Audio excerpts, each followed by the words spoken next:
Chers élèves, bonjour. Ravi de vous rencontrer dans cette nouvelle vidéo pour vous présenter une leçon des figures de style. Ce n'est pas une leçon, mais je vous propose 40 figures de style dans la boîte à merveilles de Ahmed Sfraoui. Puisque dans l'examen régional, vous avez une question obligatoire, identifier la figure de style, donc je vous aide en vous proposant une série de phrases tirées de la boîte à merveilles contenant les figures de style que vous pouvez avoir le jour de l'examen. Si vous êtes prêts, on commence. Première phrase tirée de la boîte à merveilles. Quelques jours auparavant, ma mère prépara des gâteaux de semoule fine, des petits pains à l'anis et au sucre, du selot, farine grillée mélangée de beurre et de diverses épices. Comme vous l'avez remarqué dans cette phrase, donc le narrateur il est en train de énumérer ou bien de citer ce que ou bien les gâteaux ou bien les plats préparés par sa mère. Il a préparé des gâteaux de semoule, des petits pains et de selou. Donc il est en train de énumérer ce que sa mère avait préparé. Donc cette figure de style on l'appelle énumération. Une deuxième phrase. Nous emportâmes toutes ces douceurs. Donc, il s'agit d'une métaphore. Il est en train. Troisième phrase. Lalla Aïcha protesta, reprocha à ma mère ses folles dépenses. C'est quand Lalla Aïcha fait des reproches à Lalla Zoubida en lui disant qu'il faisait des dépenses folles. Ça veut dire qu'il gaspille beaucoup d'argent. Bien sûr, cette figure de style, on l'appelle la personnification. Folle dépense, normalement, folle, on le dit pour les personnes et non pas pour les dépenses. Toutes les deux avaient connu des temps meilleurs. Toutes les deux ont gardé une attitude gardée, une distinction désuète. Donc, comme vous l'avez remarqué, nous avons deux propositions dans cette phrase et chaque proposition commence par la même expression. Donc, quand on a la répétition de la même expression au début de chaque phrase, on l'appelle anaphore. Une pendule en bois foncé, riche en sculptures, clochetons et pendentifs occupait sur le mur la place d'honneur. On parle d'une pendule, c'est une montre traditionnelle qu'on mettait sur le mur. Cette montre, elle est comment? Elle est sur le mur, elle occupait une place d'honneur. La place d'honneur, normalement, on le dit pour les personnes et non pas pour les objets. Donc, on dit que c'est une personnification. Cet ensemble baignait dans une atmosphère d'aisance, de quiétude. Donc, cet ensemble qui est en train de baigner, c'est-à-dire de nager dans une atmosphère d'aisance. Donc, on parle d'un ensemble, donc on parle d'une métaphore, on fait une comparaison. Ce n'était certes pas le grand luxe, mais le confort, un nid douillet à l'abri du vent. Donc on parle d'un nid qui est douce, donc on le compare à, on compare le nid à celui d'un lit douce, doux et confortable. Mon père, il est vrai, parlait peu et priait beaucoup. En observant la phrase, vous pouvez remarquer qu'il y a peu et beaucoup qui sont deux termes opposés, donc ils sont séparés par deux termes, donc on dit que c'est une antithèse.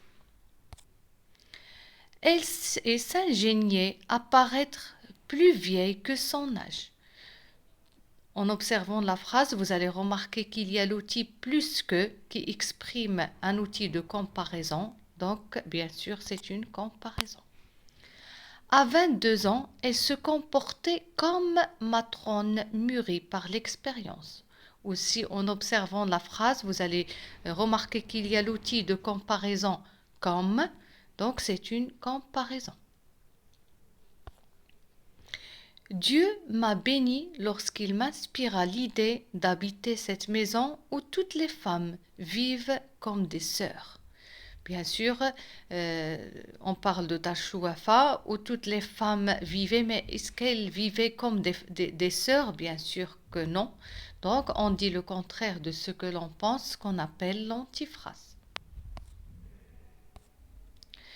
Une des femmes monta, distribua des talouches et des insultes, traita de démons innocents et coupables, et me descendit sous son bras comme un paquet pour me remettre à ma mère.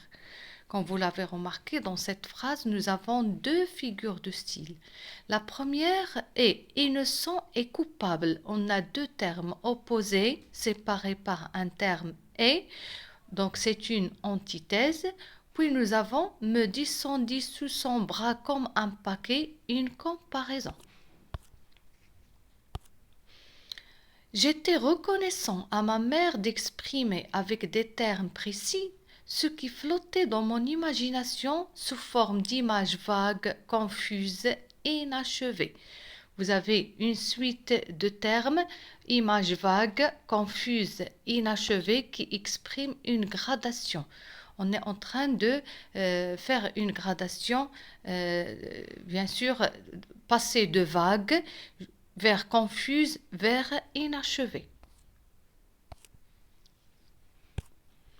Elle se leva pour regarder par la fenêtre, rencontra les yeux d'une voisine, penchée elle aussi sur la balustrade, contemplant le patio vide. Donc, quand la Zubida se regarde à travers la fenêtre, elle rencontre les yeux d'une voisine, c'est-à-dire la voisine de l'Aïcha. Donc, on parle d'une synecdoque, ça veut dire on a pris une partie du corps pour désigner la personne. La campagne paraît comme un bouquet, sentait le miel. Bien sûr, vous avez l'outil comme qui exprime la comparaison. Mes belles robes avaient souffert de la boue. Les robes qui sont en train de souffrir, bien sûr, les robes ne souffrent pas. Le verbe souffrir est un terme attribué, qu'on attribue à l'homme et non pas à des objets. Donc, c'est une personnification. Une main impitoyable me traîna dans la chambre de la Laïcha où la table était mise. Donc, on parle d'une main impitoyable. Vous avez deux propositions pour cette phrase. Soit on part d'une personnification, ça veut dire donner le sentiment de impitoyable à une main, ça veut dire à un objet, ou bien si on veut parler d'une synecdoque, ça veut dire une main qui désigne une personne. Seuls nos pas, le froufrou de nos vêtements, nos souffles pressés animaient cette ville morte. Donc on parle des pas, des vêtements qui soufflent, les vêtements, les souffles et qui animaient cette ville morte. Donc ces objets ne peuvent pas animer. Normalement, animation c'est attribué à une personne et non pas à des objets. Je pense à la Laïcha et mon cœur saigne. Donc l'expression mon cœur saigne est une figure de métaphore. Donc on compare le cœur de la Zubida à une blessure. C'est comme si le cœur est en train de saigner parce qu'il est blessé et parce que c'est pour montrer que la Zubida est vraiment touchée par ce qui est arrivé, pour ce qui est arrivé à son amie la Laïcha. Elle a peu de clients mais beaucoup d'amis. En observant la phrase, vous pouvez facilement remarquer qu'il y a deux termes opposés, peu et beaucoup. Donc c'est une antithèse. Elle avait 1000 fois raison. Rien ne peut détruire, effacer ou altérer la vérité. Dans cette phrase, nous avons deux figures de style. La première, c'est une hyperbole, 1000 fois raison, donc 1000 fois c'est trop, et rien ne peut. Ça veut dire il n'y a pas autre chose qui peut détruire ou bien effacer la vérité. Donc aussi c'est une exagération. Puis nous avons une gradation, vous avez détruire, puis effacer, puis altérer la vérité. On a une gradation dans le sens. J'entrai. Les objets ne me reconnaissaient plus, ils me posaient un visage hostile. Sidi Mohamed, il parle des objets qui ne le reconnaissaient pas. Bien sûr, les objets ne sont pas des personnes, ils ne peuvent pas reconnaître une personne et ils ont un visage hostile. Donc, on parle d'une personnification. Des siècles passèrent. Donc, ça veut dire en attendant, c'est comme s'il y a des siècles qui sont passés. Et bien sûr, c'est trop, donc on parle d'une hyperbole. Fatma écoutait de tout son corps tendu, ses yeux suivaient chaque geste, ses doigts esquissaient inconsciemment des mouvements brefs. Donc, on parle des yeux qui suivent les gestes et les doigts. Donc, bien sûr, ce sont des actions attribuées à des personnes et non pas à des objets. Donc, c'est une personnification. La pièce reprit son aspect de tous les jours. Un rayon de soleil anima les mosaïques décolorées. Donc, le rayon de soleil qui anime, ou bien qui allume, ou bien la mosaïque décolorée de la maison. Donc, bien sûr, toujours le verbe animer, c'est un caractère propre à l'homme et non pas à un objet. Donc, c'est une personnification. Je vais, me dit-elle, te donner à manger. Tu dois mourir de faim. Donc, le fait de mourir de faim, c'est trop, c'est exagérant. On ne peut pas mourir de faim seulement parce que on a attendu. Donc, c'est une hyperbole.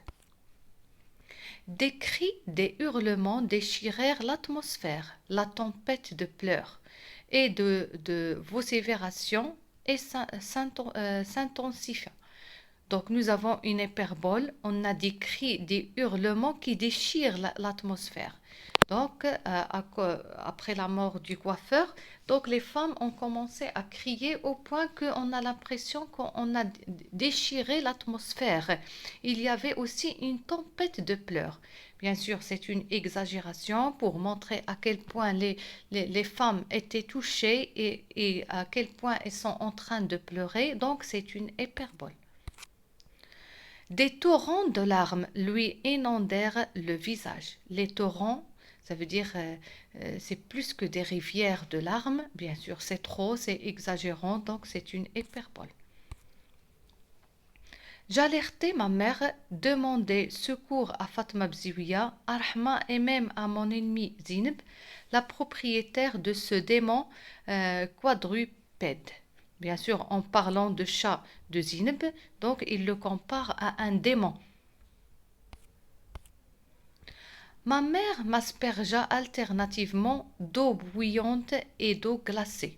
Comme vous l'avez remarqué, on a deux expressions qui sont opposées. Eau bouillante, ça veut dire très chaude, et une eau glacée. Donc deux expressions opposées dans la même phrase et qui sont séparées par « et ». Donc c'est une antithèse. Zineb jouait avec le chat, un chat maladif.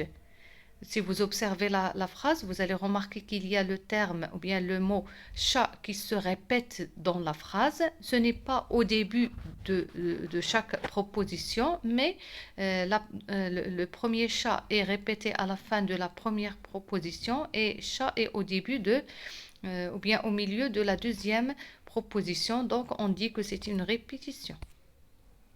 Autour de moi rôdaient les genoux, les démons noirs, invoqués par la sorcière. Les genoux sont eux-mêmes les démons noirs, c'est le même sens, c'est le même synonyme. Donc, utiliser un terme qui a le même sens, on l'appelle une périphrase. Non, je ne voulais pas dormir, je ne voulais pas pleurer. Donc, nous avons la répétition de je ne voulais pas au début de la première proposition, puis je ne voulais pas dans la deuxième proposition. Donc, nous avons une anaphore. J'ai 6 ans. L'année prochaine, j'en aurai 7, puis 8, 9 et 10. Comme vous l'avez remarqué, il y a une gradation dans l'âge. Il y a d'abord un 6, puis 7, puis 8, puis 9 et 10. Donc, cette figure, on l'appelle une gradation. Dans ma boîte à merveilles, il y avait des clous, des boules de verre, des anneaux de cuivre, un minuscule cadenas sans clé, des encriers vides. Donc, Sidi Mohamed est en train de citer ou bien énumérer les objets qu'il y a dans sa boîte. Donc, ce qu'on appelle une énumération. La bouilloire chantait. La bouilloire, c'est le récipient ou bien l'objet dans lequel on met de l'eau pour le faire bouillir pour préparer le thé. Donc, il chantait. C'est-à-dire que la bouilloire, cet objet est en train de chanter. Bien sûr, ce n'est pas logique si vous voulez, ce n'est pas la bouilloire qui chante, mais pour montrer qu'elle est arrivée à un degré de chaleur, donc ça veut dire que l'eau est prête pour être utilisée. Donc on a une personnification. À 10 ans, on est presque un homme. À 10 ans, on parcourt tout seul le quartier. Nous avons la répétition de la même expression au début de les deux phrases, donc c'est une anaphore. Pour attraper un moineau, mais le moineau ne vient jamais, il désire tant ce petit moineau. Nous avons la répétition du même terme moineau, mais ce n'est pas comme l'anaphore. Donc moineau, premier moineau. Donc si vous avez remarqué, elle est répétée 3 fois et dans chaque fois, elle est dans un lieu différent, une place différente. Donc c'est une répétition. Ma mémoire était une cire fraîche. Sidi Mohamed, il compare sa mémoire à une cire fraîche parce qu'il est capable de capturer et de enregistrer et de graver toutes les informations par lesquelles est passé. Donc, ce n'est pas une comparaison, mais c'est une métaphore. Pour y renaître, il fallait d'abord mourir. Nous avons deux verbes opposés, renaître et le contraire de mourir. Donc, c'est une antithèse. Nous arrivons alors à la fin de cette vidéo. J'espère que ces figures de style peuvent vous aider à comprendre plus les figures de style que vous avez dans la boîte à merveilles. Et on ne sait jamais, vous pouvez toujours avoir l'une de ces phrases comme proposition dans l'examen régional. Je vous dis merci pour votre attention et à bientôt.